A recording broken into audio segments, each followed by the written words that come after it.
So something really crazy has happened, and I've literally only just learned about it in the last day or two. But man, this is pretty funny. But it's also one of those sort of you get what you fucking deserve stories. Because if there's one thing, so that there is a certain kind of woman who thrives in the longhouse. They thrive using social power to destroy men, to damage men.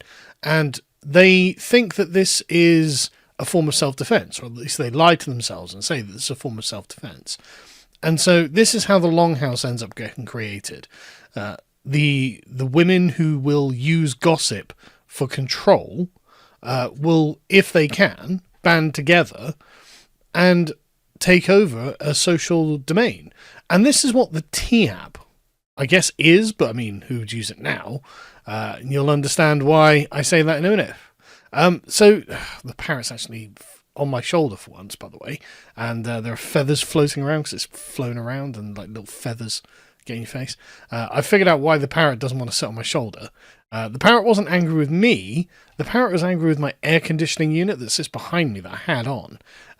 If I turn that off, she's very happy to sit on my shoulder. In fact, she was very eager to see me today. However, it's really warm now, so I'm just going to boil to death. But anyway, let's crack on. So this T-app, you can only get it if you're a woman. And they filter out applicants who aren't women. No idea whether that includes trans women or not.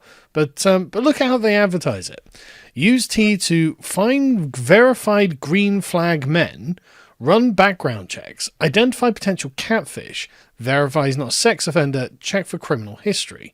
Now, I can't help but feel that this sounds a lot like, I think it was Candace Owens and her social autopsy app, where a profile would be made about you by other people, and then whoever wanted to could just add to it over time. And I think that seems to be how this is. So it's kind of a reverse form of social media.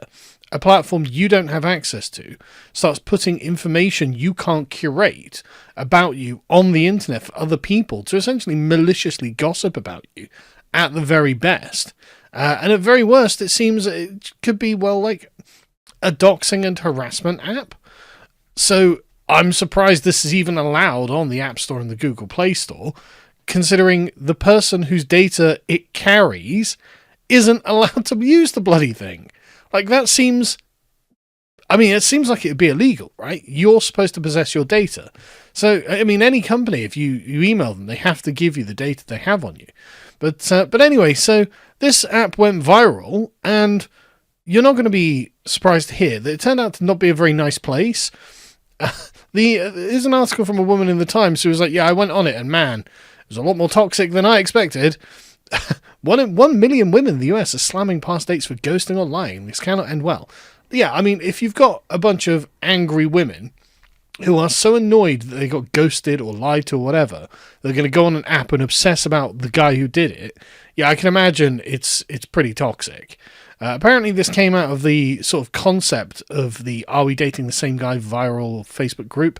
Again, just honestly, ladies, just move on if you're not happy with this particular guy.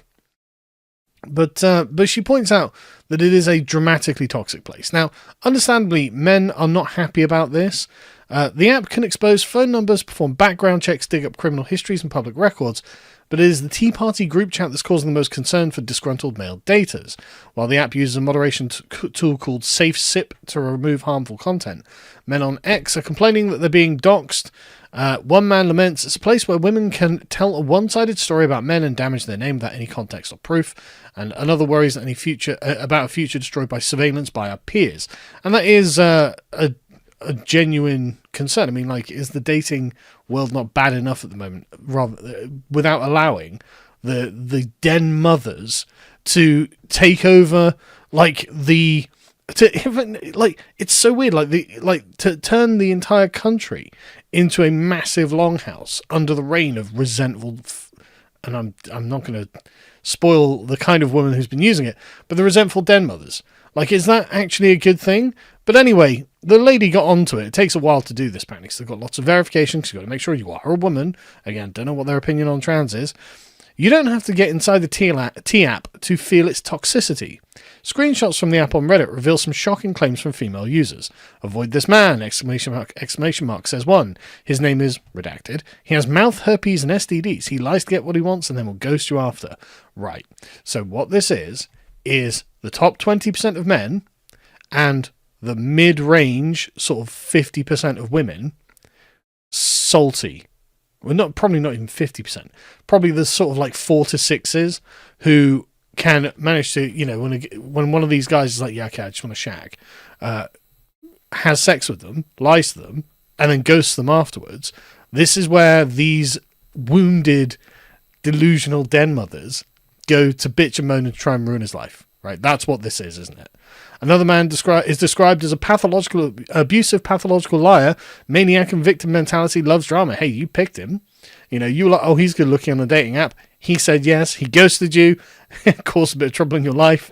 And you can see that these women were punching above their weight, because it's not that hard for an average woman to get a guy into bed. The question is, are you keeping him? And I think what T shows us is that they're not. Anyway, he says, "This tea is bitter indeed." Yeah, it does seem to be very bitter. And this is crazy. Like this, it seems to be turning into like a gang stalking app for jilted women, frankly. Women post pictures of their partners while they're sleeping around to find other women recognize them. Users are even able to set alerts for a particular man's name. Oh yeah, I'm sure that's not going to be a problem. Like, I'm sure there's not going to be some sort of psychopathic stalkers. Like, there was a thing the other day of a woman who texted some man 1,000 times every day or whatever, and he had to take out like a court injunction against her. It's like, good God, man. So anyway, the app itself was not created by a woman. It was created by a gay man called what's his name? It was here, Sean Cook, because his mother apparently was using online dating and got catfished unknowingly by men with criminal records. I can't help but feel that a lot of women might be messaging men with criminal records on purpose, and actually maybe this app starts sort of triangulating the criminals for the women who are interested in that kind of thing. But whatever, I don't know. The point being, it wasn't made for women by women. It was made for women by a gay man. It's like, okay, well, that's interesting. Are those priorities aligned? It tells you about the kind of women who are using this. But anyway, so it was hacked. And because you've got to send in a selfie and your photo ID to prove that you are, in fact, a woman. And that got released onto the internet. And we're going to talk about the kind of people that it was in a minute. But anyway, so they say in the New York Times article, on Friday, T said there had been a data breach of a legacy storage system holding data for its users. The company had detected unauthorized access to about 72,000 images, including 13,000 selfies and images of ID. Images from the posts, comments, and direct messages in the apps were also included in the breach. Well, the breach, quote unquote, is actually not so much a breach as people more learned in tech will tell you than I. Austin here, who's the founder of Gauntlet AI, so I'm guessing he knows how to program and how to do these things, says calling the T-hack a hack is honestly a stretch. They put everything in a publicly accessible database. Not in the they didn't encrypt sense, in the literally publicly accessible URL sense. The hack is downloading the JPG files from the publicly accessible URL. Right. So it wasn't a hack. The guy uploaded these in public. He just uploaded them to the internet. It wasn't that 4chan, the known hacker, went in and did some sort of online wizardry to do it. No, it was just you put them in public. So anyway, what kind of women were using the T-app? Well, Leonardo has summarized it using a graphical representation.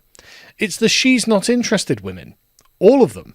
Because they're angry that one time they shagged the guy they like and he ghosted them, that they can't have him permanently. That's really what this is about. Now, obviously, I can't show you any information from the leaks. It's all over Twitter, so it's not that difficult to find or anything, but I can't show any of it because YouTube actually has, unlike the T-app, privacy rules, so I can't show any of the information, which honestly is kind of a shame because it's really funny. And it would be deeply ironic, wouldn't it? But there are people who made videos about the T-app So I can show them, these are not leaks from the T-app, these are videos from TikTok videos, screenshots from TikTok videos these women have made. And man, these really do come across as exactly the kind of women you expect to be using the T-app, doesn't it? It's very unattractive, about 30-something feminist women who wanted to bitch and moan because that guy of their dreams shagged them, pissed off. That's genuinely what it boils down to. Most of them, by far, were fat. Just not even joking. I'm not trying to be mean. They were just very overweight. And those that weren't, well, they look like this.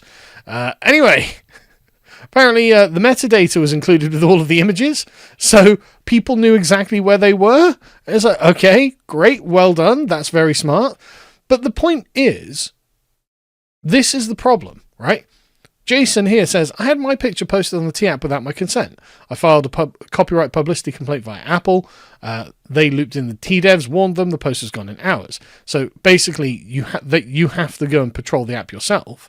And there are people who are like, look, Murray here got a message from a woman that he was thinking of dating. Hey, you've probably heard of it. So my roommate showed me your T-app profile. You're cute, but I don't think we're a good match. Blah, blah, blah. I'm pretty liberal, blah, blah. Of course you are. But the point is, people shouldn't be creating profiles for you on apps you're not allowed to use in order to do whatever it is they think they're doing with it. That shouldn't be on. But the irony is that T-app users on Reddit are furious. Men are posting pictures of women from the T-app and I'm losing my mind. It got hacked and they're posting themselves as women making fun of them. I feel sick. Oh yeah? Well, this toxic little app is what you were doing with the men in secret. And you're annoyed that they're now doing this in public. I want to stay as far away from men as I can for the rest of my life now. Literally an app so people don't date felons. Well, it wasn't really though, was it? It wasn't actually just about felons. Otherwise it would just be, look, here's the background check, no criminal record. That's it. Why would you need to talk to each other? I mean, you could literally just look this up, right? Like, it's actually a matter of public record whether someone has a criminal record or not. You could just literally put it into the database that the police have and see if his name's in it. But no, that's not what you're doing. And then you've got women who are like, well, this is men. I'm not saying like I'm pro that T-app or whatever, but I do think it says a lot about, we made an app to help women share information about damaged men, and the men's response was they get so upset they hacked it and publicly posted everyone's government ID. Okay, first things first, wasn't a hack, it was all public. Secondly, isn't it really on the person who made the app? It's like, yeah, I put all your information out in the public. And thirdly, do we not have any criticisms about the way that the women are acting on SAP?